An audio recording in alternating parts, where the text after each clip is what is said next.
Alors, aujourd'hui, je vais vous parler de la colère. Je vais vous raconter une histoire de quelqu'un qui vit en Afrique, au Kenya. Oh, c'est bien ça. C'est où? C'est très loin d'ici. Il faut prendre l'avion. Il s'appelle James. Il n'est pas allé à l'école, mais il se débrouille bien, il sait lire et écrire. Oh, c'est très bien ça. On écoute bien alors, avec ses grandes oreilles, et on fait...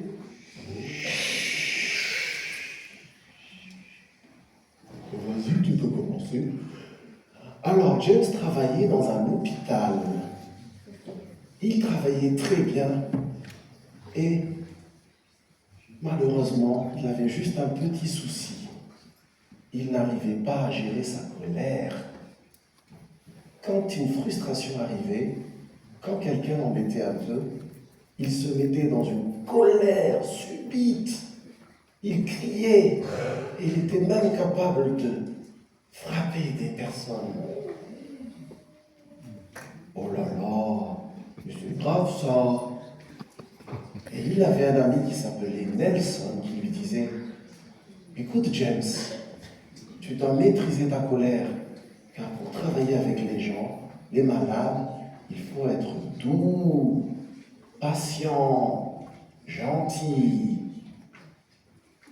Oh, j'espère que je suis gentil avec toi. Oui, mais écoute la suite. Alors, James essaya de faire des efforts, et malheureusement, il continua à s'énerver, et tout le monde se plaignait de lui. Un jour, Nelson lui dit « Écoute, James, tu dois partir maintenant de l'hôpital.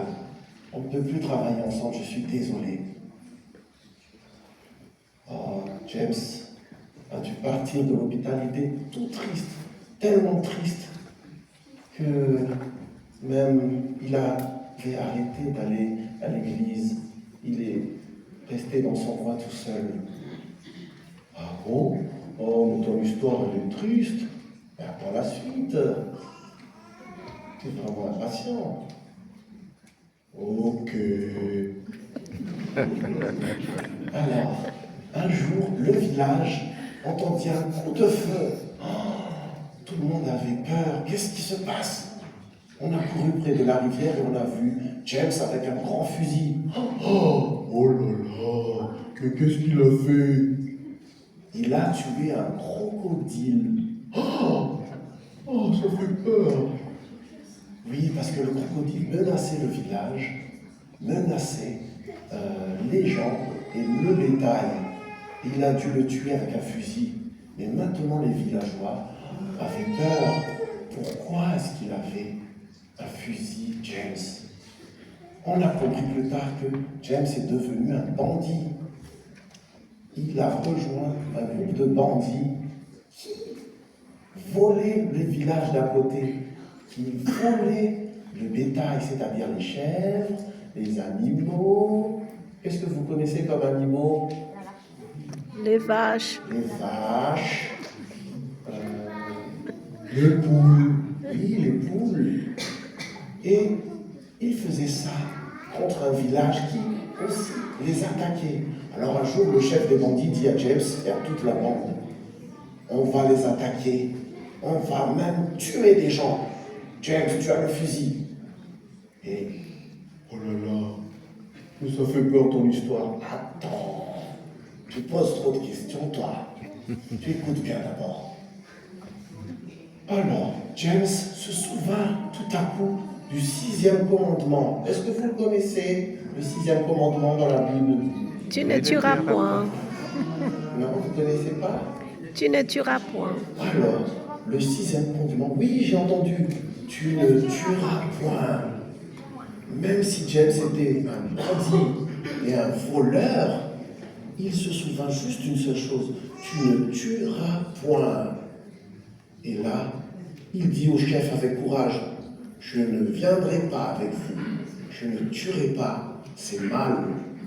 Oh, mais il était déjà un voleur. Ou alors, qu'est-ce qui lui arrive? Et bien, il se rendit compte qu'on ne fait pas du mal aux gens. Et il se rendit compte aussi qu'il devait arrêter tout ça. Il rentra chez lui et resta tout seul. Un jour, les personnes de son église sont venues lui rendre visite en disant « James, tu es tout seul, est-ce qu'on peut prier? Je suis en paix avec toi. » Et qu'est-ce qu'il a répondu? Il était d'accord. Ils ont prié ensemble et James se mit à pleurer. Oh, mais c'est triste ça. Pourquoi il pleure? Ben, il se rend compte qu'il a fait tellement de mal, qu'il avait perdu dans son travail, qu'il était devenu un voleur et ses seuls amis étaient des meurtriers. Oh là là, pauvre James. Et Nelson était là aussi pour le consoler. Et qu'est-ce qu'il a fait comme prière d'après vous? Oui, est-ce que vous écoutez là? Qu'est-ce qu'il a fait comme prière? Pardonne-moi. Je vais dire la prière de James. Jésus, aide-moi à changer mon caractère. Aide-moi à ne plus me mettre en colère. Et là, à partir de là, Nelson est revenu à l'église et il travaille maintenant pour aider les gens, leur donner de la nourriture, parce qu'au Kenya, dans cette ville qu'on appelle Logeri, si je ne me trompe pas, c'est le peuple des Turkana, il n'y avait pas d'eau, il n'y avait pas de nourriture.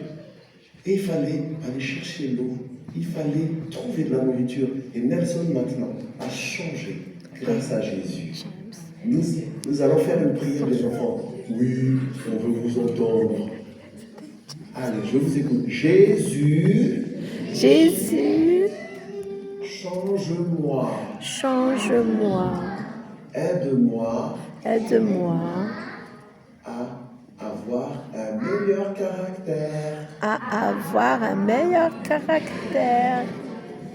Oh, ils ont bien parlé, hein. J'aime bien ça. Eh bien, les enfants, je vais parler un peu, tu es d'accord? Oui, vas-y. Je vous souhaite un bon sabbat et soyez toujours gentils avec vos camarades, vos parents et toutes les personnes que vous rencontrez. C'est ainsi que Jésus, que les personnes sauront que Jésus est votre ami. Au revoir.